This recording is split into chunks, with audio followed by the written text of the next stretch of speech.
Alors, l'islam. Pour aborder notre sujet, on va commencer par faire l'étymologie du mot.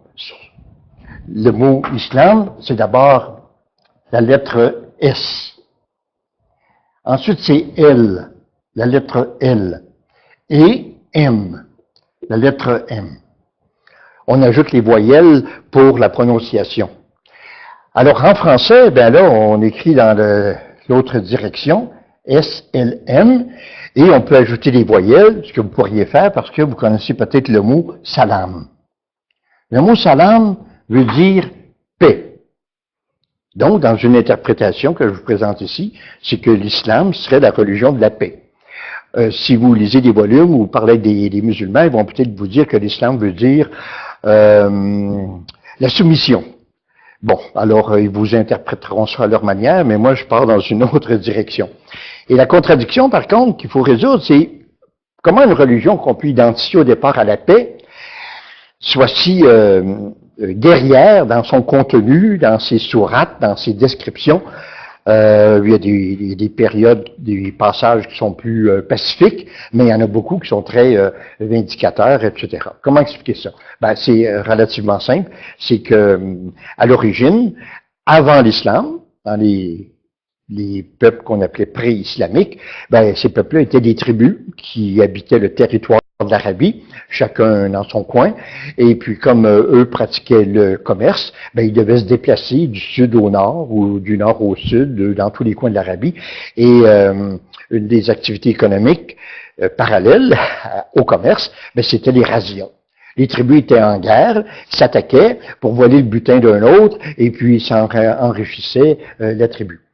Alors là, Mahomet, qu'on peut présenter bien sûr comme le fondateur de l'islam, ben, arrive avec un message qui dit aux Arabes, ben, comme nous sommes des peuples qui parlons la même langue, qui avons certaines affinités, surtout territoriales, dans l'Arabie, ben, on devrait se regrouper autour d'une même croyance. Quelle est cette croyance-là? Ben, c'est l'idée que pour tous les Arabes, il y a un seul Dieu. Pour toute l'humanité, il y a un seul Dieu. Ben là, il faut savoir que c'est pas une idée tout à fait nouvelle, là.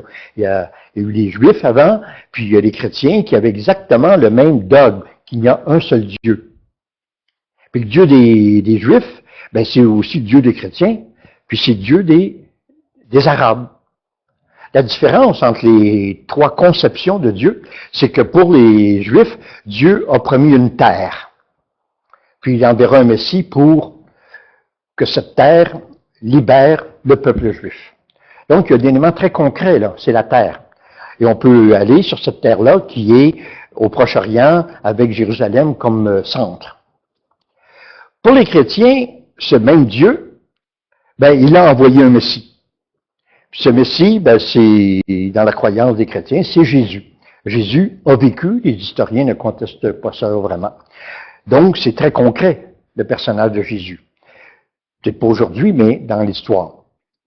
Pour Mahomet, pour les Arabes, les premiers musulmans, ben, ce même Dieu qui est unique, ben, il n'a pas fait de promesse d'une terre, puis il n'a pas envoyé son fils sur terre, il a transmis la parole. Puis Mahomet est l'intermédiaire de cette parole. Alors, ça correspond à, on peut se demander, mais pourquoi? Ben là, c'est des explications un peu, on dit que dans les peuples du désert, il y a une capacité d'abstraction beaucoup plus grande que pour des peuples comme les Hindous ou les Grecs ou les Romains qui personnifiaient, figuraient leurs personnages. Dans le judaïsme, comme dans l'islam, il est interdit de représenter Dieu. Et Dieu, la preuve pour un musulman, la preuve que Dieu existe, c'est qu'il a transmis une parole qui est dans le Coran. Alors, c'est dans ce sens-là que le Coran, qui appelle tous les frères parlant la même langue à la conversion, ben ça contribue à pacifier les relations. Et puis, si un peuple ne veut pas, ben, on va en faire la conquête. Toutes les civilisations, d'ailleurs, ont établi la paix dans leur empire, mais à partir de conquêtes. C'est donc très, très militaire, puis ensuite, c'est plus pacifique. Alors, c'est comme ça qu'on résout la contradiction dans l'islam.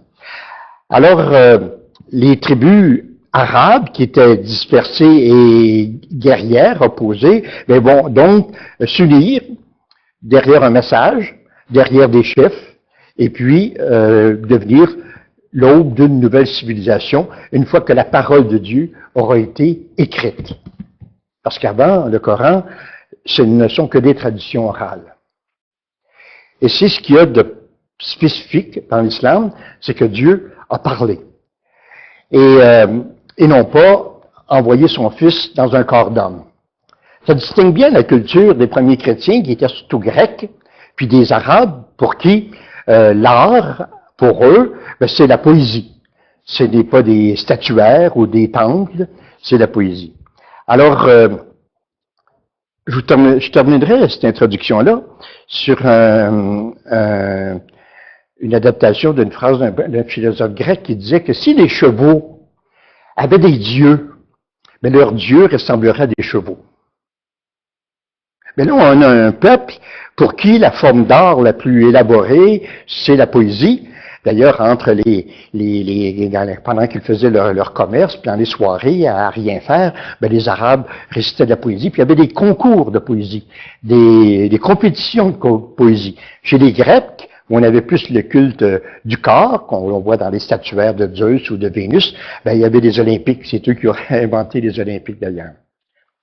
Alors, il est comme naturel que la conception qu'on a de Dieu se traduit dans la culture. Et pour un peuple de tradition orale, où la poésie est l'art d'expression le plus développé, il est tout à fait naturel que Dieu se manifeste dans un poème.